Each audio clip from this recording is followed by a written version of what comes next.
A partir del año 292, conforme a las estelas o monumentos de piedra con las cuales acostumbraban a historizar su propia tradición, y hasta el siglo IX, los mayas desplegaron un periodo de esplendor, el cual dejó su marca sobre otras culturas mesoamericanas. Era una de las culturas más fascinantes, floreció durante el periodo clásico. No era un grupo homogéneo, sino un conjunto de pueblos con diferentes lenguas, costumbres y trayectorias históricas. Sin embargo, todos ellos comparten características que permiten considerarlos como una sola cultura. La cultura maya se desarrolló en un amplio y complejo territorio que comprende los actuales estados de Campeche, Quintana Roo, Yucatán y parte de Tabasco y Chiapas, así como de Guatemala, Belice y la región occidental de El Salvador y Honduras. Esa cultura se desarrolló en dos etapas, el viejo imperio maya conocido también como mayas. Durante 2000 años, los mayas lograron desarrollar una sofisticada cultura en un medio ambiente sumamente adverso como la selva tropical de las tierras bajas. La civilización maya se remonta a siglos antes de Cristo. En cambio, las clasificaciones tradicionales consideran que la historia maya propiamente dicha comenzó mucho después, en el 292 después de Cristo, cuando aparecen definitivamente las estelas conmemorativas con figuras reales y fechas que los científicos denominan de serie inicial. Algunos arqueólogos e historiadores recientes prefieren denominar al periodo preclásico como clásico predinástico, por detectar anticipadamente una serie de elementos que consideran característicos de la sociedad maya. El inicio del periodo clásico coincidió con el declive de las ciudades mayas de la zona central del Petén, la llanura costera y las tierras altas. Algunos especialistas consideran que la erupción del Liopango produjo una catástrofe que habría arruinado el comercio y la hegemonía política de las ciudades de esta región. A fines del siglo III se destacaron los centros urbanos del norte, Calac, Palenque y Tikal. No fue ajeno el proceso de cambios al inicio de la expansión hacia el sudeste de Teotihuacán, cuyos señores impusieron un nuevo control de las redes comerciales en Mesoamérica. Durante el siglo VII cobró forma la organización política característica de los mayas. En el siglo IX, el crecimiento demográfico de los mayas norteños experimentó un nuevo salto. La economía en aumento de sus ciudades y el grado de estabilidad política alcanzado por los reyes y los príncipes se tradujo en el plano cultural y en un despliegue mayor de las construcciones urbanas. El apogeo de las ciudades-estado perturbaba hasta el siglo siguiente.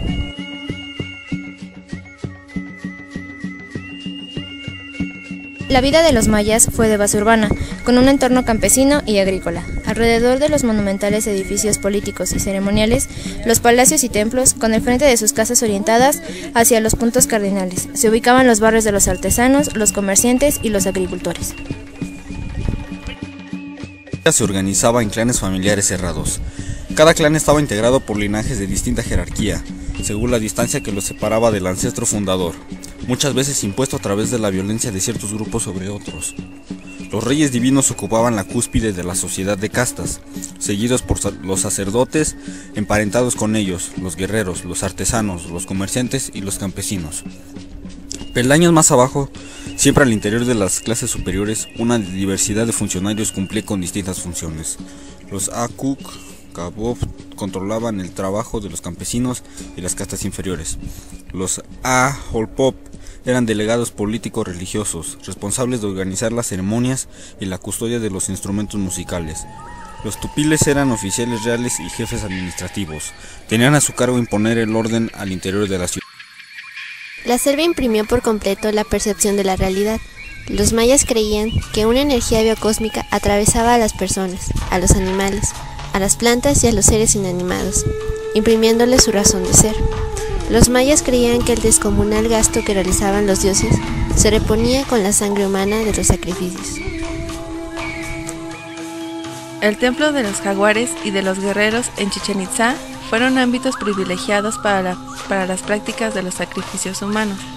Los cronistas españoles describen el equipamiento de los sacerdotes: resina de copal para utilizar de sahumerio, pintura negra y cuchillos sacrificiales. Según el pensamiento maya, los ritos eran imprescindibles para garantizar el funcionamiento del universo, el devenir del tiempo, el paso de las estaciones, el crecimiento del maíz y la vida de los seres humanos. Los sacrificios eran necesarios para asegurar la existencia de los dioses, reponiendo su consumo periódico de bioenergía. Los mayas desarrollaron estrategias muy sofisticadas y a grandes obras ingeniería para acumular agua, distribuyéndola a través de canales que aprovechaban las diferencias de la topografía. Además del maíz, cultivaban algodón, frijoles, calabazas, tubérculos y una especie de pita, apta para destilar pulque y extraer fibras textiles. El cacao es un producto originario. Las técnicas de observación celeste a simple vista que practicaban los sacerdotes mayas son estudiadas por científicos actuales. Se apoyaban en un sistema de referencias naturales, describían las posiciones del Sol, la Luna, Marte y registraban los eclipses. Siguieron con detenimiento los movimientos de Venus, planeta al cual le asignaban una gran importancia en la determinación de guerras y sacrificios. Gracias a la precisión del calendario, el más perfecto entre los pueblos mesoamericanos, los mayas, eran capaces de organizar sus actividades cotidianas y registrar simultáneamente el paso del tiempo.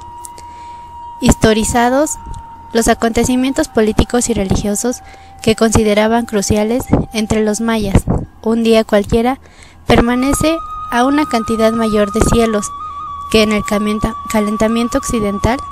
El año astronómico de 365 días, denominado Ab, superponía el año sagrado de 260 días, llamado Tzolkin.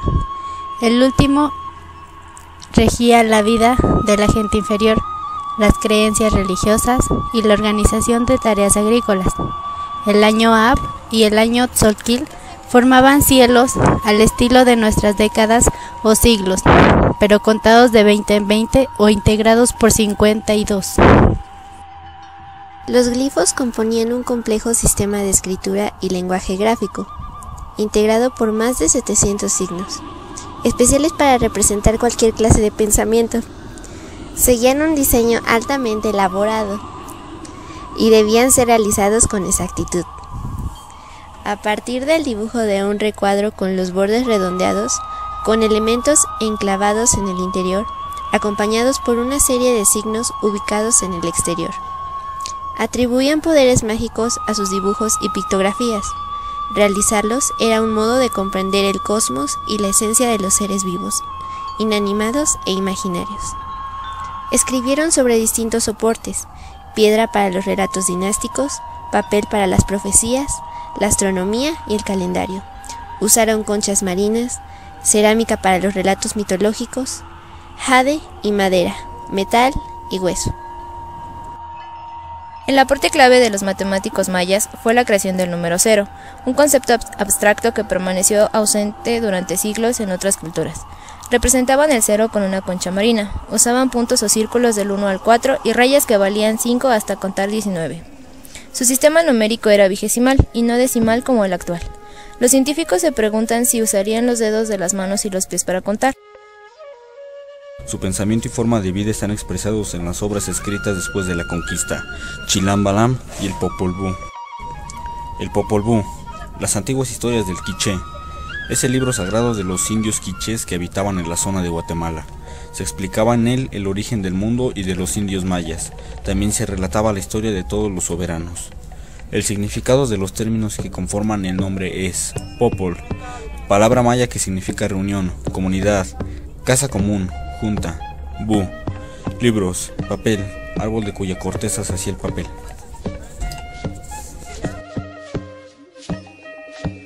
Las pinturas de Bonampak son un importante documento histórico, además de una invaluable joya de arte prehispánico. El Templo de las Pinturas, construido a finales del siglo VIII, se compone de 3 cámaras totalmente decoradas con pintura mural. En la primera está representada una ceremonia de preparación para la guerra, en la que participan músicos y danzantes. En la segunda se plasma con dramático realismo la violencia de la guerra. En otra escena se muestra la figura en corso de un cautivo, rodeado por otros prisioneros con los dedos sangrantes que parecen pedir clemencia al gobernante Chamoun, o cielo búho, quien ocupa el lugar central de la composición, ataviado, como sus jaguares acompañantes, con pieles de jaguar. Las pinturas de Bonampak muestran el dominio técnico y artístico logrado por los creadores del célebre color azul maya. Asimismo, esta obra maestra puso fin a la interpretación romántica acerca de los mayas como pueblo pacífico. Los mayas dominaron más el arte del relieve que el de la escultura de bulto redondo, aunque algunas de las estelas de Copán y de otras ciudades son casi esculturas exentas más que alto relieve. En el arte de modelar, el estuco de Palenque no tuvo rival en el mundo maya. La enigmática figura del chacmol se encuentra tanto en ciudades mayas como en el resto de Mesoamérica. Aun cuando su forma parece un transportador de ofrendas y plegarias, varios especialistas han tratado de explicar el significado. Algunos lo asocian con el culto al dios Quetzalcóatl Kukulcán, relacionándolo con el guerrero sacrificado que ofrecía su sangre al dios. Otros asocian a Chacmol con la fertilidad, la lluvia y el maíz. La ciudad de Chichén Itzá, en el norte de la península de Yucatán, surgió alrededor del siglo III y fue abandonada más o menos un siglo antes de la llegada de los españoles. Aquí se hallan los elementos abrigados y las grecas, los relieves característicos de estilo. La pirámide de Kulcán es un inmenso observatorio que a través de la luz del sol marca con sombras el paso de los equinoccios de primavera y otoño. Del periodo clásico son las bellas construcciones de estilo Puc del Templo de los Tres Dinteles, el anexo a las monjas y la llamada iglesia. El Templo de las Inscripciones es una representación arquitectónica del inframundo.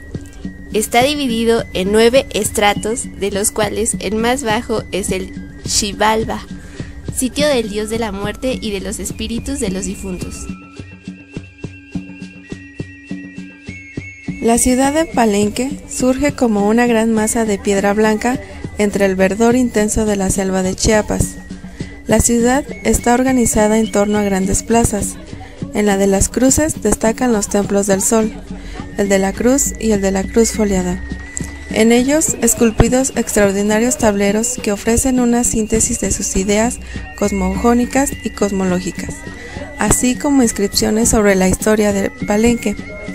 La estructura piramidal del Templo de la Cruz es una representación simbólica del cielo con sus 13 niveles. Las ciudades más importantes de este nuevo imperio maya fueron Chichén Itzá, Mayapán y Uxmal. Se cree que formaron una triple alianza y un gran imperio que dominó a otras ciudades por algún tiempo.